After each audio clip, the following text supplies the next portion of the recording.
último dia útil antes do primeiro turno das eleições e nós vamos conversar agora com a cientista política Stella Skyne Marques. O que esperar, né, do cenário político para o estado de São Paulo e também para o Brasil? Olá, Stella, seja muito bem-vinda ao RF News. Obrigada, Estela, pelo convite.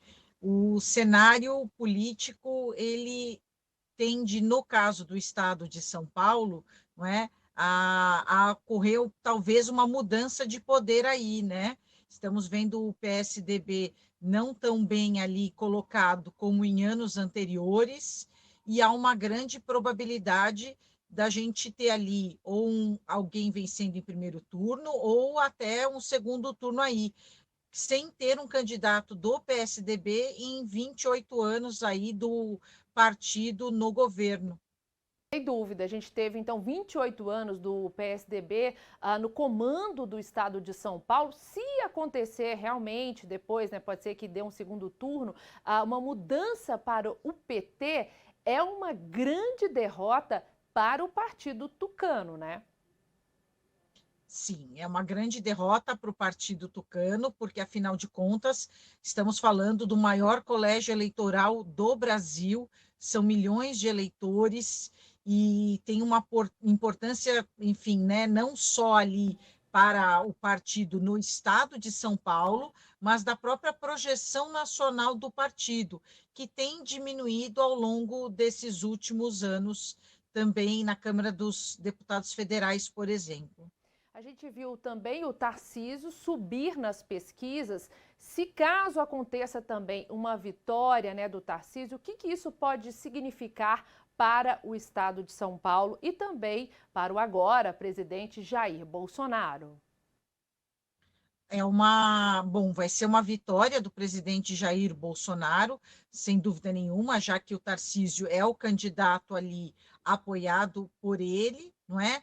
E os valores também, ele expressa, é claro, os valores do presidente que o apoia, né? Então, são valores que são diferentes daqueles com os quais as pessoas do estado de São Paulo estavam ali acostumadas por conta dos 28 anos do PSDB no poder, nesse estado, e vamos ver aí o que pode acontecer a partir disso, não é? Então, provavelmente, se ele ganha, a gente vai ter uma agenda que talvez não seja tão diferente da agenda do presidente da República, ainda que sejam agendas específicas, é claro, a estadual e aquela que é a agenda do presidente ali para todo o país. O cenário político, né, nas últimas eleições de 2018 foram aí, falo para a presidência, de total antipetismo, né? Se acontecer a vitória do Lula, o que podemos esperar de recuperação para esse partido?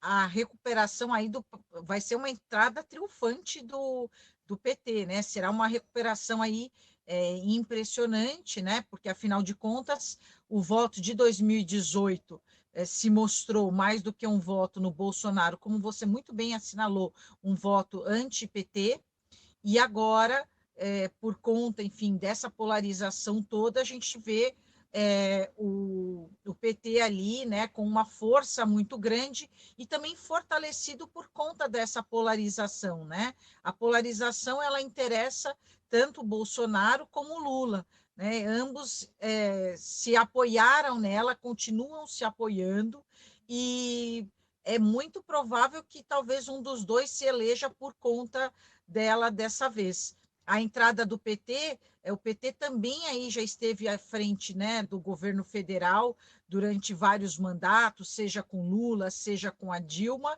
e é um estilo diferente daquele do presidente Bolsonaro, mas que o país já, né, já teve ali pôde ver como é que funciona, com muitos programas sociais, por exemplo, não é? Uma preocupação ali com a área social muito mais forte do que a agenda do Bolsonaro, né? Isso sem dúvida nenhuma. Então, vai ser uma volta para uma agenda ali, porque mesmo porque eles também não estão mostrando uma agenda nova daquela, diferente daquela que eles tinham antes. Então, existem valores, ideias que são defendidos e que eles vão retomar aí com a eleição, caso, né, enfim, o Lula seja eleito. É muito importante a gente falar que o Lula ainda não apresentou, né, um plano de governo também. No caso do cenário da vitória de Bolsonaro, como fica a oposição e o PT com mais uma derrota como essa?